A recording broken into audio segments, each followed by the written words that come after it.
All right, so here's our daily fact family, and we're going to begin with our factors. Remember, factor times factor gives us a product. So we're going to do 11 times 12 gives us 132.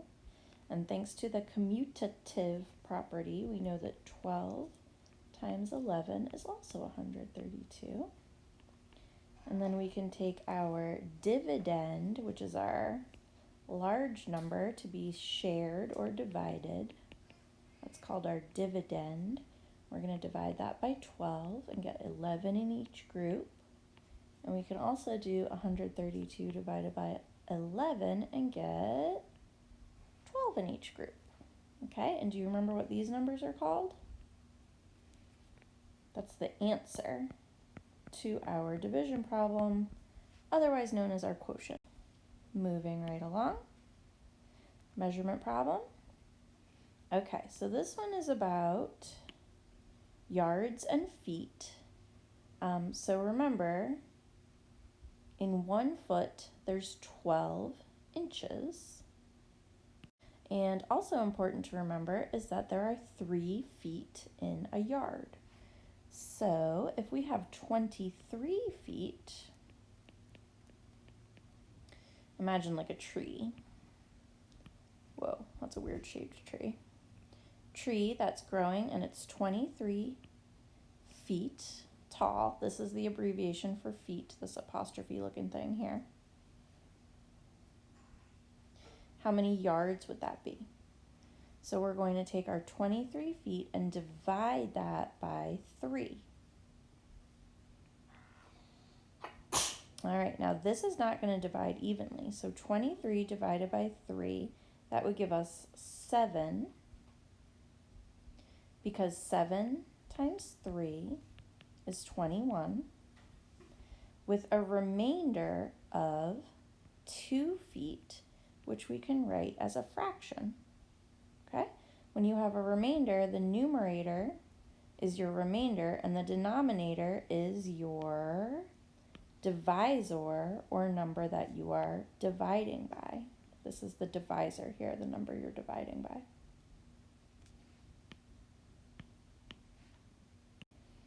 Okay, this one I really like because it's like a puzzle. And these are fun. I like these because they're not a regular prism where we just multiply side times side times side. We kind of have to look at it a little bit more creatively. Okay, so here we have a stack of 3.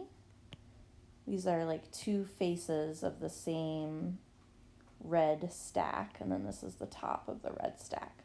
So since this is a stack of 3, I'm going to assume that there's a identical stack of 3 next to it or behind it here. And this is the top one of that stack of 3 that I'm shading. So that gives me a total so far of 6. Even though I can't see the 2 that are behind these 2 that I'm about to shade. So then I have this other group here of 2. So it's kind of like stairs. And then I have this one last little lonely guy here. He's the end of the stairs. He's my last one. So what does that give me? A total of 6 plus 2, which is 8, plus 1 more, so that's 9 cubic units. Always want to include our unit of measurement when we're calculating volume. All right, it's line plot time, goody. But where did that's not, there we go. This is what I want. Okay, so we're gonna make our line plot, and here's our set of data. These are bigger numbers here. And as we've discussed before, in the problem, they don't tell us what this data represents. So I don't know if this is like 410 gumballs in a gumball machine or what it is. 470 math problems that 5th graders solved throughout the month of September. Who knows? I do know that my smallest value looks like it's 400.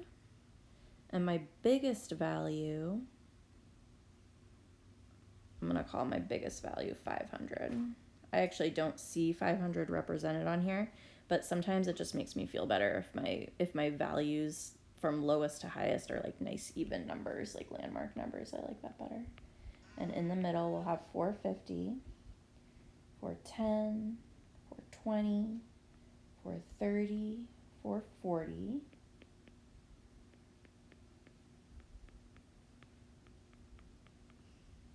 Okay, and then 450, 460, 470, 480, and 490.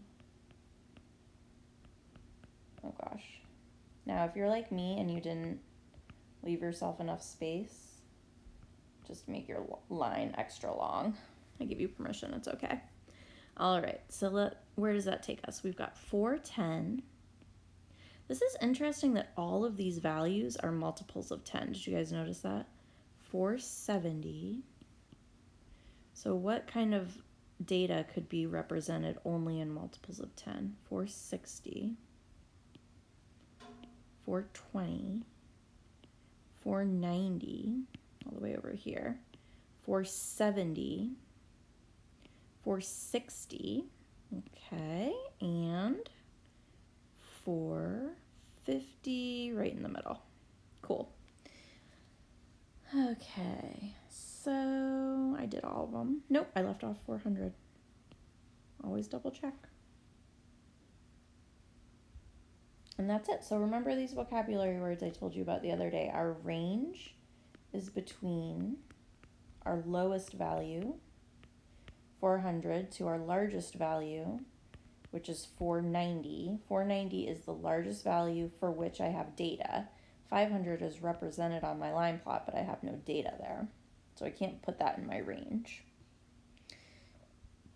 I don't really have a mode because these two are identical. They each have 2 data points. So in that case, what you would say for your mode would be in between those two.